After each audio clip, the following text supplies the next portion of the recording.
Friends, Jagan గారు తప్పు చేస్తున్నారు. నిన్న ఆయన ప్రెస్ మీట్ లో నాకు కొన్ని డేంజర్ సైన్స్ కనిపించాయి. సిబిఎన్ గారు ఎలాగైతే వెనక్కి తిరిగి రాలేని ఒక విషియస్ గేమ్ ని ఎలాగైతే స్టార్ట్ చేశారో, జగన్ గారు ఆ ట్రాప్ లోకి వెళ్ళడానికి రెడీ అవడం కాదు, వెళ్ళిపోతున్నారు. ఇక్కడ సాడ్ థింగ్ ఏంటంటే, పీపుల్ ఎట్ లార్జ్ కూడా ఆలోచించాల్సిన విషయం ఏంటంటే, జగన్ గారి సైడ్ నెంబర్స్ ఆయనకి ఫేవరబుల్ గా ఉన్నా కూడా ఈ డెడ్లీ ట్రాప్ లోకి వెళ్ళిపోతున్నారు. ఎందుకు అర్థం కావట్లేదు. ఇలాగ వెళ్ళడం ఆయన అటాక్ ని ఎలాగ స్ట్రాంగ్ చేయడం అవుతుంది అనుకుంటున్నారు? ఇంకా వీక్ చేస్తుంది కానీ. సో ఎపిసోడ్ లో ఏం చేద్దామంటే, జగన్ గారు నిన్న ప్రెస్ మీట్ లో మాట్లాడిన ఒక 3 పాయింట్స్ చూద్దాం. అందులో నాకు కనిపించిన డేంజర్ సైన్స్ ఏంటి, ఎందుకు నేను జగన్ గారిని తప్పు చేస్తున్నారు అని అలర్ట్ చేస్తున్నాను, విత్ డేటా అండ్ ఎవిడెన్సెస్ మీతో డిస్కస్ చేస్తా. Hi, this is Vijay Kesari and welcome to Andhra podcaster, where we discuss questions, perspectives and possibilities focused on development of Andhra. Before we get into the details, నిన్న నేను జగన్ గారి ప్రెస్ మీట్ చూసి surprise అయ్యా. అదేంటి ఇంత త్వరగా పెట్టేశారు అని. అంటే తెలంగాణ అసెంబ్లీలో రాయలసీమ లిఫ్ట్ ఇరిగేషన్ ప్రాజెక్ట్ మీద ఇష్యూ రేజ్ అయ్యి జస్ట్ 5-6 రోజులే కదా అయింది. గోయింగ్ బై జగన్ గారు యూజువల్ ట్రెండ్, ఒక ఇన్సిడెంట్ ఇప్పుడు జరిగితే ఆయన ప్రెస్ మీట్ ఎప్పుడో కదా పెట్టేది, ఎన్నో వారాల తర్వాత ఉంటది. అలాంటిది వారం లోపే పెట్టేసరికి చాలా సర్ప్రైజింగ్ అనిపించింది సార్ జగన్ గారు. Alright, now let's get to the first point. Jagan గారి టైంలో మ్యానుఫ్యాక్చరింగ్ కంపెనీస్, ఇండస్ట్రీస్ అన్ని ఏపీ వదిలి వెళ్ళిపోయాయని సిబిఎన్ గారు ఆయన ఫేక్ న్యూస్ ఫ్యాక్టరీస్ అండ్ ఆయన సిపాయిలు అందరూ టమ్కి వేసింది మనకు తెలిసిందే. దాని మీద జగన్ గారు ఆర్బీఐ డేటా చూస్తా కౌంటర్ చేస్తా ఆయన అక్కడ దాకా మాట్లాడుంటే బాగుండేది. కానీ ఆయన ఇంకా ముందుకెళ్లి ఎలాంటి స్టేట్మెంట్స్ చేశారో ఒకసారి చూడండి. పరిశ్రమలకు సంబంధించి కొన్ని వాస్తవాలు చెప్తాం. ఒకవైపు ఇలా క్రెడిట్ చోరీ, ఒకవైపు చంద్రబాబు నాయుడు గారు ఏ రకంగా చేస్తాడు అన్నది మనకు ఇప్పటికే అర్థమవుతుంది. అదాని డేటా సెంటర్ లో గూగుల్ కు సంబంధించిన విషయం అయితేనేమి, ఎయిర్పోర్ట్ అయ్యే విషయం అయితేనేమి, ఇంకా అనేక విషయాలు ఇంకా చెప్పుకుంటూ పోతుంటే అనేక విషయాలలో ఆయన ఏ రకంగా క్రెడిట్ చోరీ చేస్తారన్నది మనకు తెలిసిన విషయం. మా హయాంలో పారిశ్రామికవేత్తలకు, చంద్రబాబు నాయుడు అంటా ఉన్న మాటలు, మా హయాంలో పరిశ్రమలు, పారిశ్రామికవేత్తలు వెళ్ళిపోయారన్నట్టుగా చంద్రబాబు గారు నిరంతరం బురద జల్లుతూ ఒక ప్రచారం చేస్తా ఉన్నారు. ఆయనకు సంబంధించిన ఆయన ఎల్లో మీడియా, ఈనాడు, ఒక ఆంధ్రజ్యోతి, ఒక టీవీ5, వీళ్ళకి తోడు వీళ్ళకున్న డజన్ల కొద్దీ ఒక సోషల్ మీడియాలో వీళ్ళకున్న అబద్ధాల ఫ్యాక్టరీలు. ఇదే పని మా హయాంలో అట పరిశ్రమలు, పారిశ్రామికవేత్తలు వెళ్ళిపోతున్నారన్నట్టుగా ఒక బిల్డప్, నిరంతరం బురద జల్లే కార్యక్రమం. నిజంగా ఈయన తప్పుడు ప్రచారాలను బద్దలు చేస్తూ ఆర్బీఐ ఈ మధ్య కాలంలోనే డిసెంబర్ 11, 2025 ఒక నివేదిక రిలీజ్ చేసింది. ఇక్కడ చూసారా, ఆర్బీఐ రిపోర్ట్ పబ్లిష్ చేసిందేమో డిసెంబర్ 11, 2025. కానీ ఇప్పుడు ఎప్పుడు పెడుతున్నారు ప్రెస్ మీట్? January 8, 2026. అంటే 3 వారాల ల్యాగ్. ఎక్కడ డిసెంబర్ 11th, ఎక్కడ Jan 8th? సార్ జగన్ గారు, అసలు మీకు కమ్యూనికేషన్స్ అనేది ఒక ప్రయారిటీ అయినా సార్? ఒక అపోజిషన్ పార్టీ ఇంత ల్యాగ్ తో ఆపరేట్ చేయడం నేను ప్రపంచంలో ఎక్కడా చూడలేదు. మీరు ఏమైనా పవన్ కళ్యాణ్ గారు లాగా పార్ట్ టైం పొలిటీషియనా సార్? ఆయన ఫుల్ టైం మూవీస్ లో బిజీగా ఉంటా, ఖాళీ దొరికినప్పుడు పాలిటిక్స్ లోకి ఎలాగైతే వస్తా ఉంటారో అలాగే మీరు ఏమైనా పార్ట్ టైం పాలిటీషియనా? కాదు కదా. మీరు ఫుల్ టైం పాలిటీషియన్ అయినప్పుడు ఈ ల్యాగ్ ఏంటి sir? December 11th RBI report publish చేస్తే Jan 8th ప్రెస్ మీట్ పెడతారా దాని మీద? సార్ మీకైనా నవ్వు రావట్లేదా? ఈ విషయంలో మీకు 100 మార్కులకి 0 మార్క్స్ సార్. మీరు ఏమైనా అనుకోండి, మీ బండి చాలా స్లోగా నడుస్తుంది. తప్పుడు ప్రచారాలను బద్దలు చేస్తూ ఆర్బీఐ ఈ మధ్య కాలంలోనే డిసెంబర్ 11, 2025 ఒక నివేదిక రిలీజ్ చేసింది. నిజంగా మా దురదృష్టం ఏమిటనంటే, నిజాలు గడప దాటే లోపే చంద్రబాబు నాయుడు గారి అబద్ధాలు ప్రపంచాన్ని చుట్టేసుకుని వస్తాయి. సార్ నిజాలు 3 వారాల ల్యాగ్ తో బయటకు వస్తే అబద్ధాలు ప్రపంచం ఏంటి, విశ్వం మొత్తం తిరిగి వచ్చేస్తాయి. దానికి సిబిఎన్ గారిని తప్పుడితే ఎట్లాగా?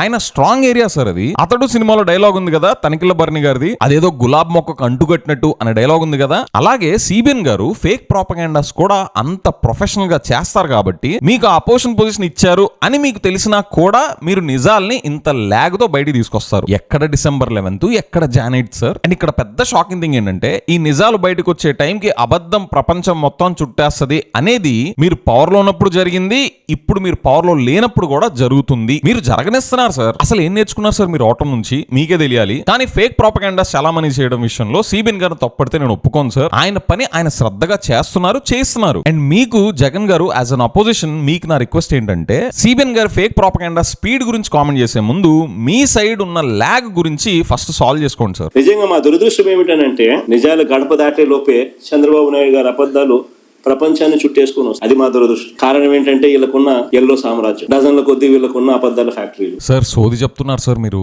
వాళ్ళ ఎల్లో సామ్రాజ్యం గురించి మీకు ఎందుకు సార్? మీ సామర్థ్యం పెంచుకోవడం మీద ఫస్ట్ ఫోకస్ పెట్టండి సార్. వాళ్ళు ఏమైనా December 11th RBI report publish చేస్తే Jan 8th దాకా మిమ్మల్ని ప్రెస్ మీట్ పెట్టకుండా గట్టిగా వచ్చి పట్టేసుకున్నారా? ఎందుకని మీ ఇన్ఎఫిషియన్ని సాల్వ్ చేయకుండా వాళ్ళ వైపు ఫింగర్ పాయింటింగ్ చేస్తున్నారు? మీ అసమర్థతకి వాళ్ళ సామర్థ్యాన్ని బ్లేమ్ చేస్తారేంటి? అండ్ వాళ్ళకున్న ఆ సామర్థ్యం మంచిది అని నేను ఎక్కడా చెప్పట్లేదు, ఫర్ ద రికార్డ్ సార్. అయినా మనలో మనమాట మీకు మీరే సాకులు చెప్పుకుంటున్నట్లేదు, లేదా సోషల్ మీడియాలో మీకు ఇచ్చే ఎలివేషన్స్ లోనే మీరు మునిగి తేల్తా రియాలిటీకి దూరం అయిపోతున్నారా? అసలు మీ టీం ఎక్కడైనా కన్స్ట్రక్టివ్ గా అగ్రెసివ్ గా ఫైట్ ఇస్తున్నట్టు మీకు అనిపిస్తుందా? Anyways, let's not digress, let's come back to our main points. ఇప్పుడు జగన్ గారు ఆర్బీఐ డేటాను పాయింట్ అవుట్ చేస్తా ఏం చెప్తున్నారు ఒకసారి వినండి. December 11, 2025 నాడున ఆర్బీఐ రిపోర్ట్ చూస్తే 2019 నుంచి 24 అంటే మా హయాంలో మ్యానుఫ్యాక్చరింగ్ సెక్టర్ లో జీవీఏని ఒకసారి గమనిస్తే, జీవీఏ అంటే గ్రాస్ వాల్యూ యాడెడ్, అంటే స్థూల ఉత్పత్తులు, రాష్ట్రంలో ఉత్పత్తి అయిన వాల్యూ, స్థూల ఉత్పత్తుల వాల్యూ. జీవీఏకు మామూలుగా ట్యాక్స్లు యాడ్ చేస్తే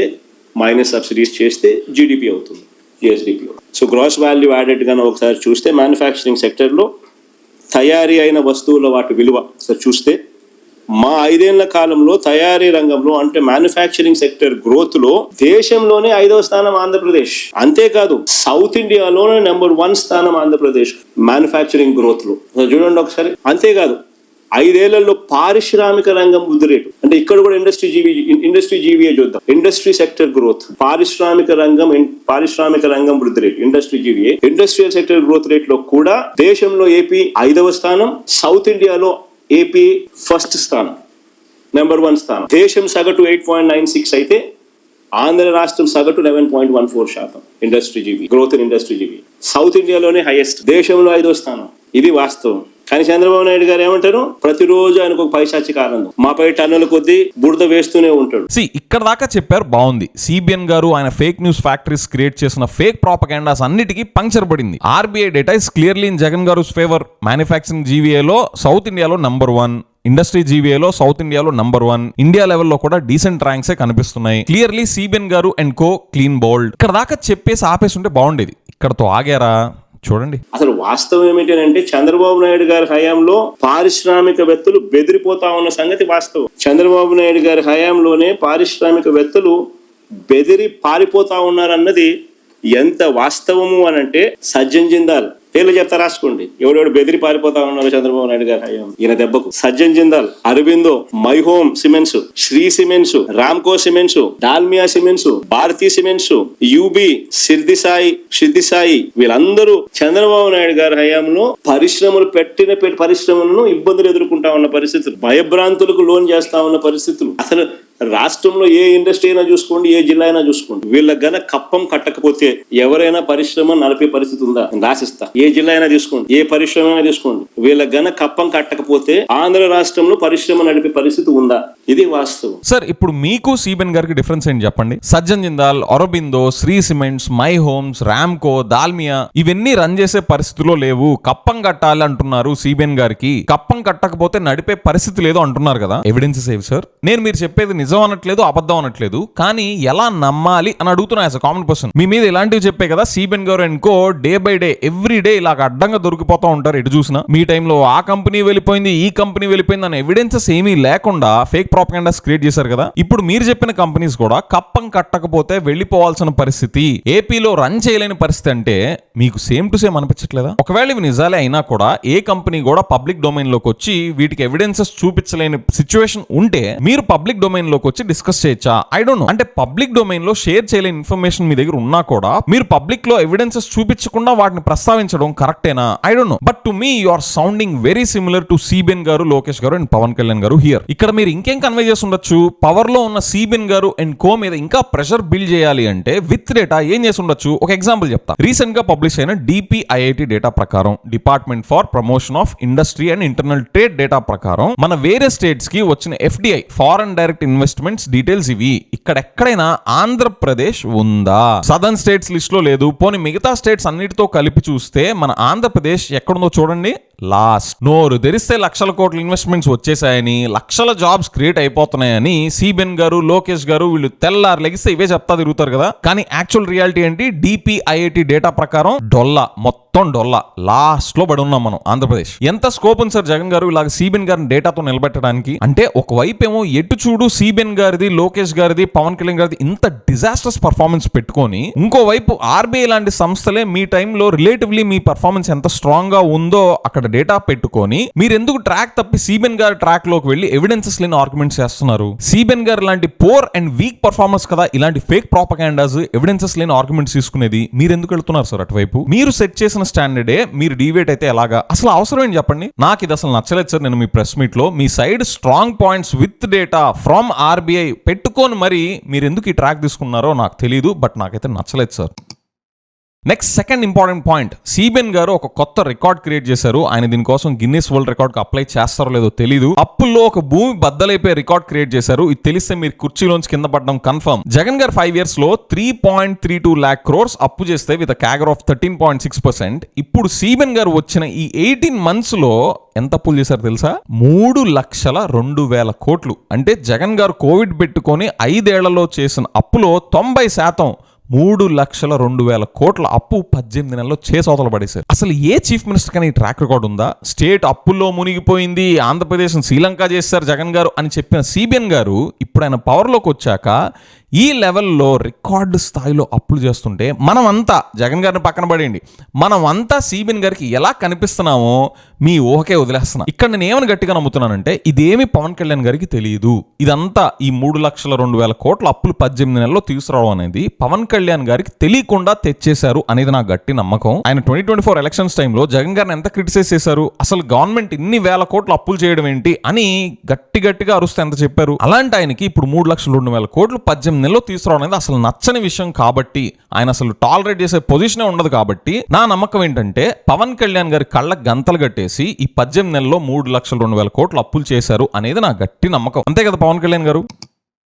now third most important point, CBN గారి టైంలో అసలు ఎంత ఇన్వెస్ట్మెంట్స్ గ్రౌండ్ అయ్యాయి, జగన్ గారి టైంలో ఎంత ఇన్వెస్ట్మెంట్స్ గ్రౌండ్ అయ్యాయి అని ఆయన అఫీషియల్ డేటాతో లెక్కలు చూపించారు. చూడండి, సిబిఎన్ గారి టైంలో ల్యాండ్ అయిన ఇన్వెస్ట్మెంట్స్ 2014 to 19 టైంలో ల్యాండ్ అయిన ఇన్వెస్ట్మెంట్స్ 51,000 crores మాత్రమే. కానీ జగన్ గారి టైంలో కోవిడ్ పెట్టుకొని మరీ ప్రొడక్షన్ కమెన్స్ అయినవి 70,000 crores. సిబిఎన్ గారి టైంలో 51,000 కోట్లు అయితే జగన్ గారి టైంలో 70,000 కోట్లు. ఇవంతా లార్జ్ ఇండస్ట్రీస్ సంబంధించిన డేటా. అండ్ టోటల్ ఎంప్లాయ్మెంట్ ఎంత క్రియేట్ అయిందో చూడండి. సిబిఎన్ గారి టైంలో 84,000 పీపుల్ కి జాబ్స్ క్రియేట్ అయితే ఇన్ లార్జ్ ఇండస్ట్రీస్, జగన్ గారి టైంలో 90,000 పీపుల్ కి జాబ్స్ క్రియేట్ అయ్యాయి. ఏది కోవిడ్ పెట్టుకొని మరి. ఇది నేను చెప్తున్న సోది కాదు, ఆర్టీఐకి రెస్పాన్స్ గా ఇప్పుడు సిబిఎన్ గారి గవర్నమెంట్ ఇచ్చిన రిప్లై. ఇది లార్జ్ ఇండస్ట్రీ స్టోరీ ఇలా ఉంటే ఎంఎస్ఎంఈస్ దగ్గరికి వద్దాం. ఇప్పుడు సిబిఎన్ గారి గవర్నమెంట్ పబ్లిష్ చేసిన సోషియో ఎకనామిక్ సర్వే డేటా ప్రకారం ఎంఎస్ఎంఈస్ లో ఎన్ని జాబ్స్ క్రియేట్ అయ్యో తెలుసా? సిబిఎన్ గారి టైంలో 2014 to 19 8.7 lakhs, 9 lakhs వేసుకోండి. ఎంఎస్ఎంఈస్ లో సిబిఎన్ గారి టైంలో 2014 to 19